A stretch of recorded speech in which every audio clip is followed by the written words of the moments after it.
अस्सलाम वालेकुम, welcome and welcome back to our YouTube video. और आज हमारा ईद है, तो सबको हमारी तरफ से बहुत ज़्यादा ईद मुबारक और होपफुली आप लोगों की ईद बहुत अच्छी गुजरी हो।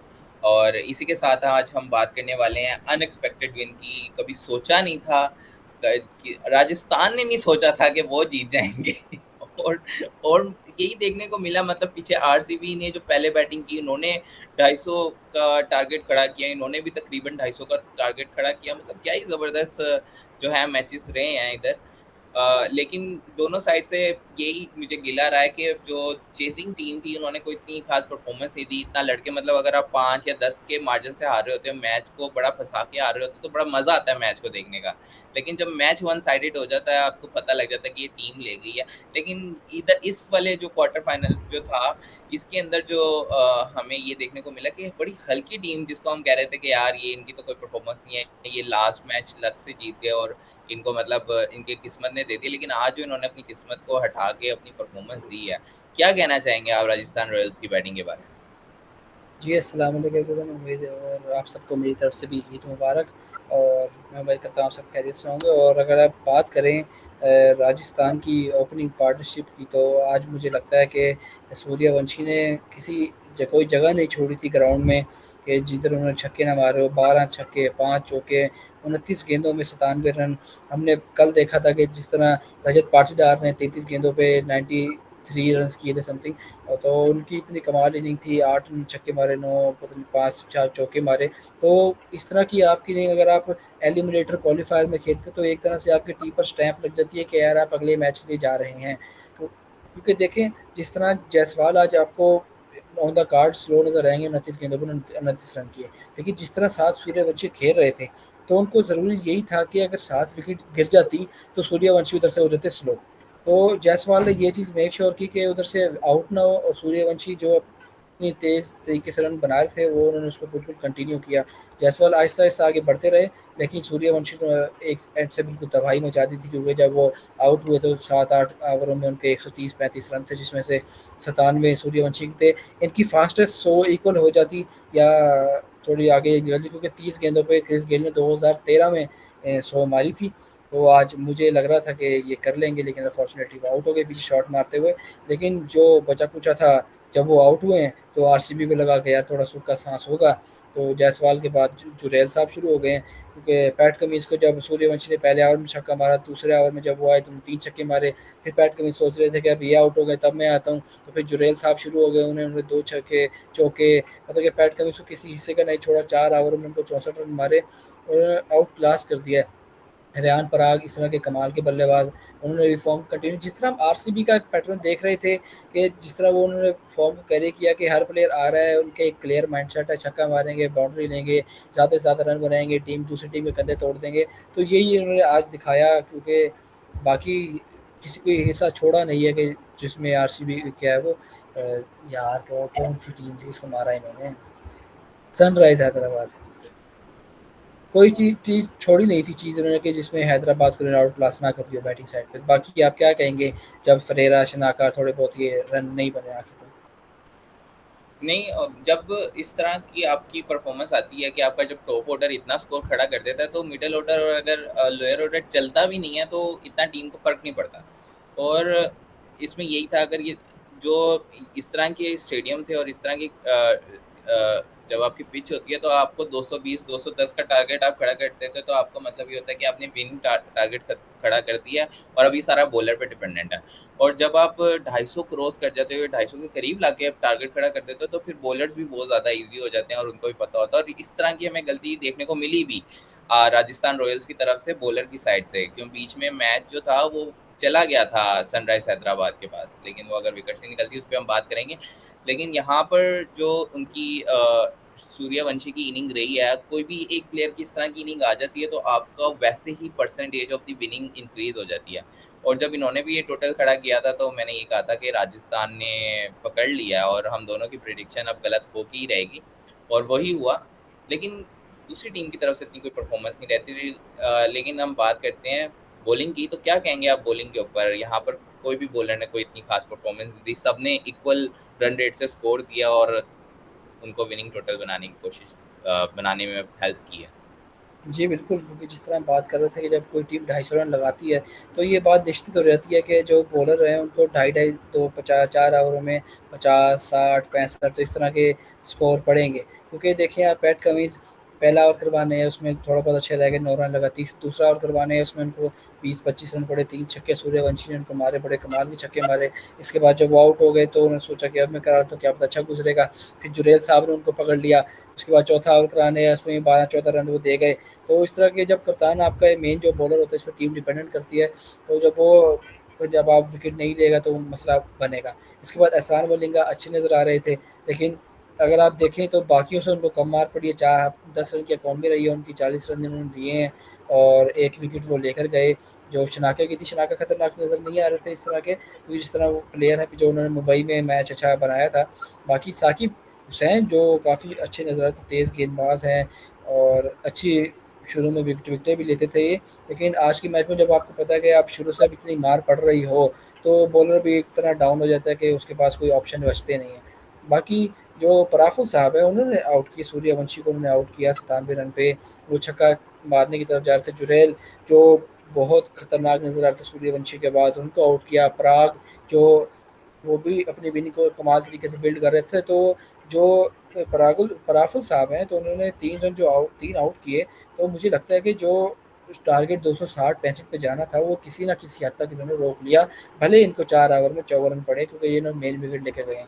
बाकी नीतीश कुमार रेड्डी को ही लेट लाए, 2 ओवरों में उन्होंने 12 रन दिए, एक विकेट वो ले गए आर्चर की।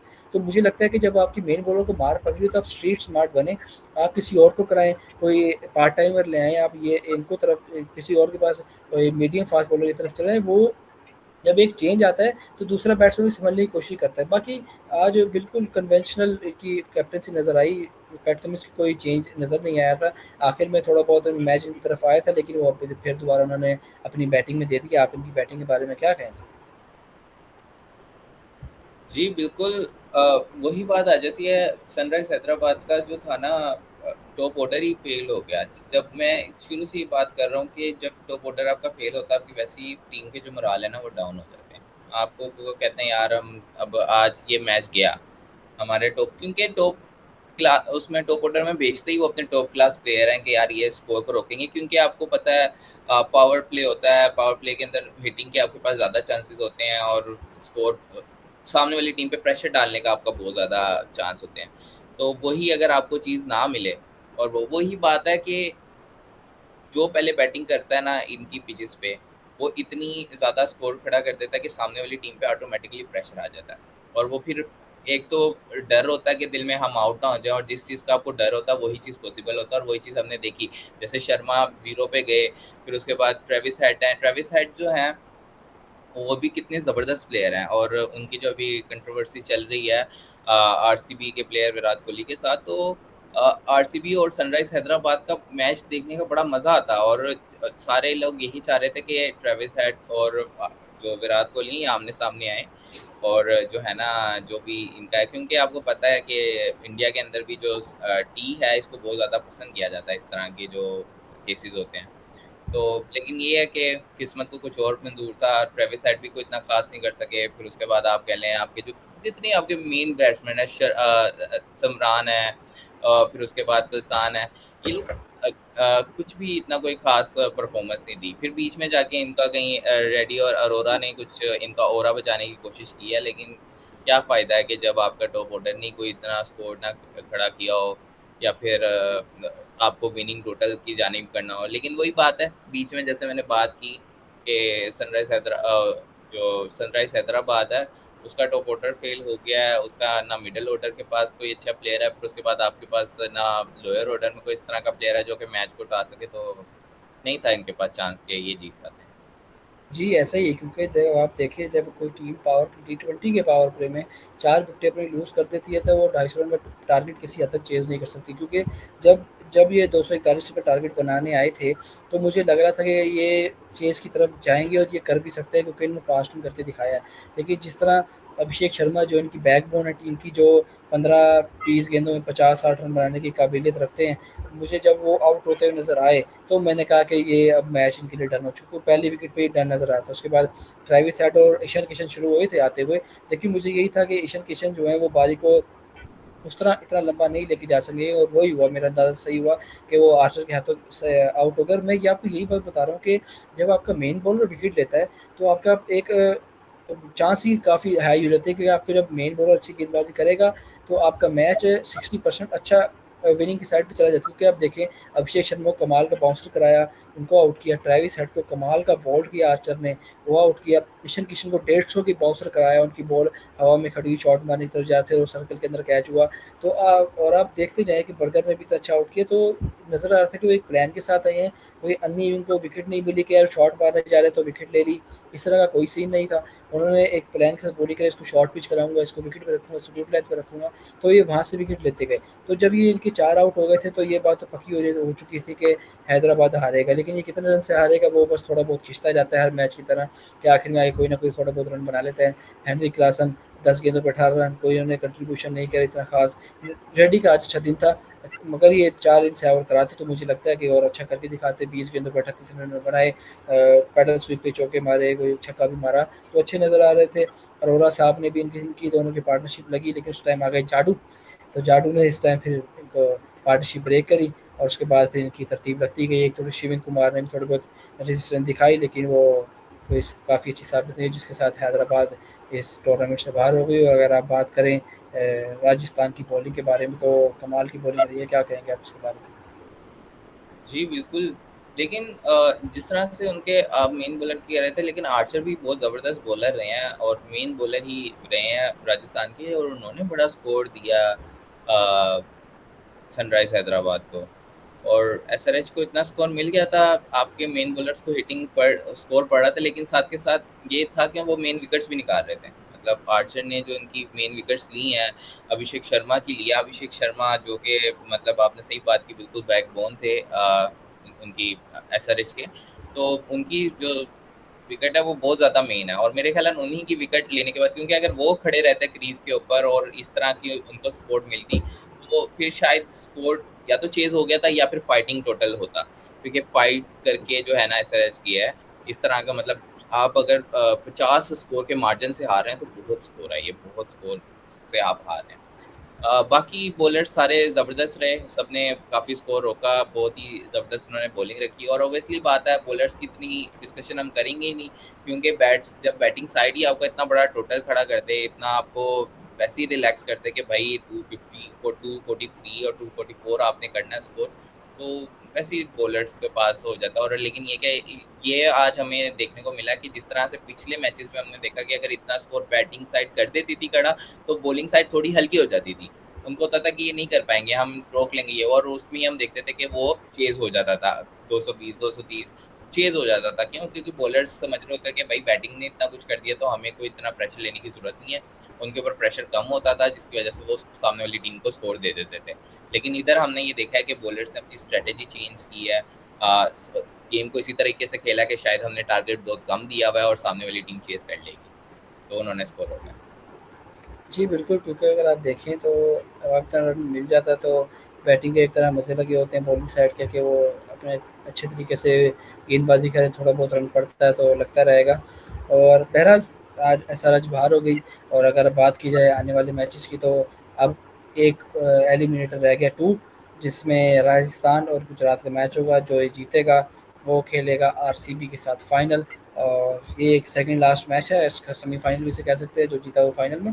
तो मुझे लगता है कि जिस तरह की फ़ॉर्म राजस्थान ने कैरी की है, और गुजरात बिल्कुल नज़र नहीं आया था पहले क्वालिफायर में, तो मुझे लगता है कि जो मैच है ये वाला, तो वो ले जाएगी राजस्थान, क्योंकि एक दिन की छुट्टी भी है और आराम भी करेंगे, तो एक मुझे लगता है कि पूरा ऊपर से आएंगे राजस्थान, कोशिश करेंगे अपनी फॉर्म कैरी करने की।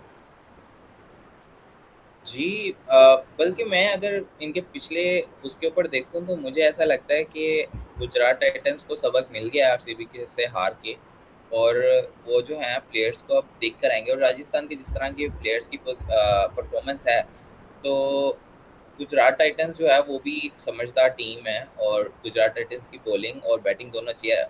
आरसीबी के सामने उनका लक नहीं चला। बॉलिंग भी गुजरात की अच्छी है और बैटिंग भी अच्छी है, तो मुझे ऐसा लगता है कि गुजरात जो है वो कल बहुत अच्छा परफॉर्म करेगी और अपने मैच को अपने पास ही रखेगी, और फिर दोबारा आरसीबी के सामने आएगी और अपने हार का बदला ले। लेकिन राजस्थान जो है वो फिर भी, अगर उन्होंने बहुत ज़बरदस्त प्ले रखा है और सारा कुछ रखा है, लेकिन गुजरात टाइटंस स्ट्रॉन्ग टीम है, बेशक वो आरसीबी के सामने चल ना सकी। तो कल इंशाल्लाह हम देखेंगे। मेरा यही है कि गुजरात टाइटंस जो है वो कल का मैच जीत जाएगी। जी, बिल्कुल, क्योंकि जो न्यू चंडीगढ़ में मैच है वहाँ एवरेज टोटल 160-170 है, तो मुझे लगता है कि हम काफ़ी मुकाबले वाला मैच देखेंगे, क्योंकि दोनों टीमें चाहेंगी कि वो जाके क्वालीफाई करें। तो अगर आप आखिर में आप यही कहना चाहेंगे कि अगर आप हमारे साथ जुड़ना चाहते हैं, अपना ओपिनियन रखना चाहते हैं, हमारी वीडियो बनाना चाहते हैं, क्या यार हम भी लोगों को अपनी बात शेयर करें, जो हमारा आपके पास पॉइंट ऑफ व्यू अपना आप भी लोगों के सामने रखें, तो आप हमारी फेसबुक आईडी पेज पे जाएँ, उस पे ज़हीम के रिएक्ट के नाम से आप हमारी जीमेल आईडी देखें, वहाँ आपको आप हमें जीमेल करें, हम आपको रिप्लाई देंगे, आपको मीटिंग लिंक शेयर करेंगे जिस पे आप हमारी वीडियो में आ सकते हैं और अपना ओपिनियन शेयर कर सकते हैं। और चलते हैं ऐसे पलपन के साथ कि अपना बहुत ख्याल रखिएगा। अल्लाह हाफ़िज़।